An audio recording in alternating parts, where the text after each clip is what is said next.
കോൺഗ്രസിനെ സംബന്ധിച്ചിടത്തോളം UDFിനെ സംബന്ധിച്ചിടത്തോളം വലിയ പ്രതീക്ഷയാണ്. ആ പ്രതീക്ഷ നാളെ രാവിലെ സാക്ഷാത്കരിക്കപ്പെടും. കാരണം അത്രയും ചിട്ടയായ അടുക്കും ചിട്ടയുള്ള പ്രവർത്തനം ഞങ്ങൾ അവിടെ നടത്തിയിട്ടുണ്ട്. ഞങ്ങൾക്ക് ഈ സംസ്ഥാനത്തെ പ്രത്യേകിച്ച് നിലമ്പൂരിലെ ജനങ്ങളെ പൂർണ്ണ വിശ്വാസമാണ്.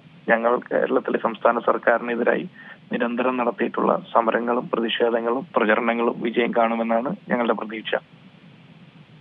എല്ലാവരും ഉറ്റുനോക്കുന്ന ഒരു ഫലം തന്നെയാണ് നിലമ്പൂരിനെ സംബന്ധിച്ചിടത്തോളം. അൻവറിന്റെ ഒരു കാര്യങ്ങളും അങ്ങനെ ഒരുപാട് കാര്യങ്ങളുണ്ട്. അതേപോലെ തന്നെ ഒരുപാട് വിവാദങ്ങളും ഉണ്ടായിരുന്ന ഒരു സമയമായിരുന്നു ഈ ഒരു തെരഞ്ഞെടുപ്പ് കാലം. അതിനാൽ തന്നെ വളരെ നിർണായകമായിട്ടുള്ള ഒരു ഉപതെരഞ്ഞെടുപ്പ് ഫലം തന്നെയല്ലേ?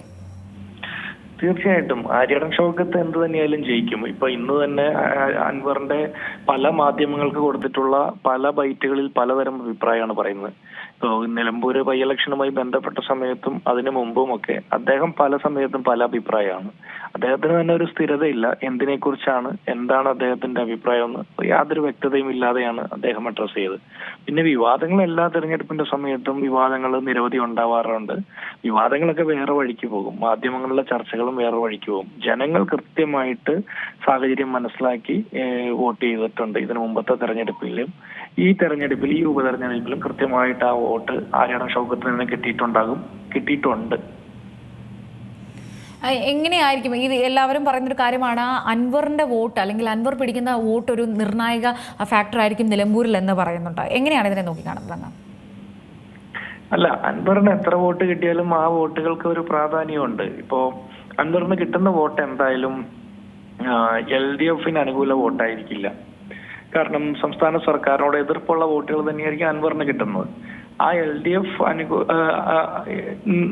എതിരായിട്ടുള്ള വോട്ടുകൾ എന്ന് പറഞ്ഞാൽ LDFിന് അകത്തു നിന്നുള്ള വോട്ടാണോ അല്ലേ എന്നുള്ളതാണ് അതിന്റെ നിർണായകത പരിശോധിക്കുമ്പോൾ നമ്മൾ ശ്രദ്ധിക്കേണ്ടത്.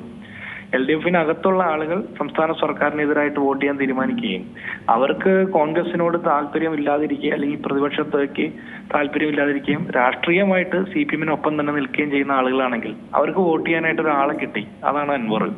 അതിനപ്പുറത്ത് അതിനൊരു വലിയ പ്രാധാന്യം ഉണ്ടെന്ന് വിചാരിക്കുന്നില്ല.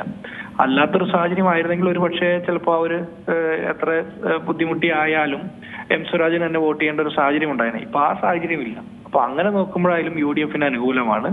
ഒരു തരത്തിലും UDFിന് കിട്ടേണ്ട മുഴുവൻ പൊളിറ്റിക്കൽ വോട്ടോടെ പോൾ ചെയ്യപ്പെട്ടിട്ടുണ്ട്. മാത്രമല്ല LDFിന് അകത്ത് നിൽക്കുന്നവരും നിഷ്പക്ഷരായിട്ടുള്ള ആളുകളും മുഴുവൻ ആളുകളും സർക്കാരിനെതിരായിട്ടുള്ള മുഴുവൻ ആളുകളും കോൺഗ്രസിന് അനുകൂലമായിട്ട് വോട്ട് ചെയ്തിട്ടുണ്ട് എന്നാണ് നമ്മുടെ കണക്കുകൂട്ടൽ.